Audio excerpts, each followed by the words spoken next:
இன்றே டவுன்லோட் செய்து உங்கள் ஃபேவரட் ஷோக்களை என்ஜாய் பண்ணுங்க.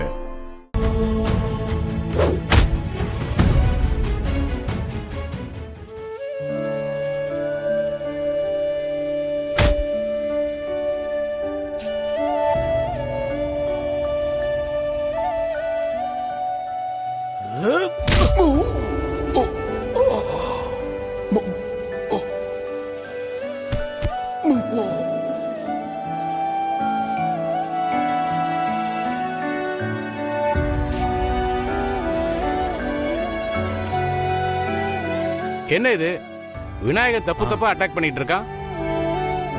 இது நம்ம ரூல்ஸ்லே கிடையாது. ரெஃபரி எதுவும் சொல்லாம இருக்கிறாரு. என்ன சார் நடக்குது ஒன்றும் புரியலையே. இருங்க சார் நான் கேட்கறேன். கேளுங்க சார். அங்க என்ன சார் நடக்குது? விநாயகன் பாட்டுக்கு அவர் அடிச்சிட்டே இருக்காரு சார். பஞ்செல்லாம் தப்பா இருக்கு சார். நீங்களே ஏதோ பேசாம இருக்கீங்க. எல்லாம் கரெக்டா தான் ஆடிட்டு இருக்காங்க. நீங்க போய் உங்க வேலையை பாருங்க சார். சார் ரொம்ப தப்பா இருக்கு சார். பாருங்க.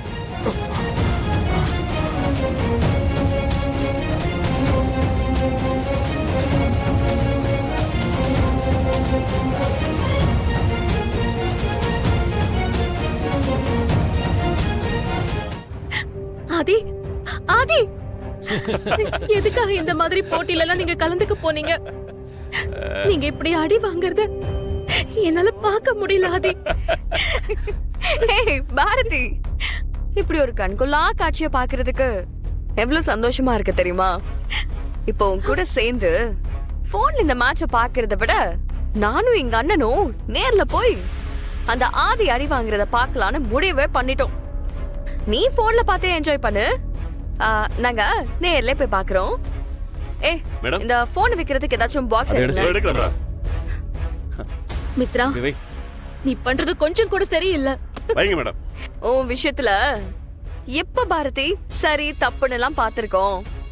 இதெல்லாம் நீ எங்க கூட நேருக்கு நேரா சவால் விடுறதுக்கு முன்னாடி யோசிச்சிருக்கணும். சரி, ஓகே, சொத்தெல்லாம் கொடுத்தாச்சு. இதோட இவங்க வழியில குறுக்கவே வரக்கூடாதுன்னு நீ பாட்டுக்கு உன் வழியில போயிருந்தனா நாங்களே உன் வழியில குறுக்க வந்திருக்கவே மாட்டோம்ல. என்கிட்ட நீ சேலஞ்ச் பண்ணதுக்கான பலனை அனுபவிச்சுதானே ஆகணும். வேற வழியே இல்ல. ஏய், இவளை பாத்துக்கோங்க. Okay madam. நாங்க போயிட்டு வந்துடுறோம். சரிங்க மேடம். பத்ரண்டா, இவ லேசுப்பட்ட ஆள் கிடையாது. கொஞ்சம் ஏமாந்தீங்கன்னா உங்க எல்லார் கண்ணிலையும் மண்ணை தூவிட்டு எஸ்கேப் ஆயிருவா. நாங்க பாத்துக்கிறோம் மேடம். நீங்க போயிட்டு வாங்க மேடம். பாரதி, நீ ஜாலியா வீடியோ பாரு.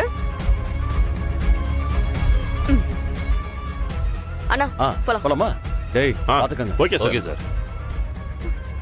மித்ரா, மித்ரா, அவரை காப்பாத்து மித்ரா, ப்ளீஸ்.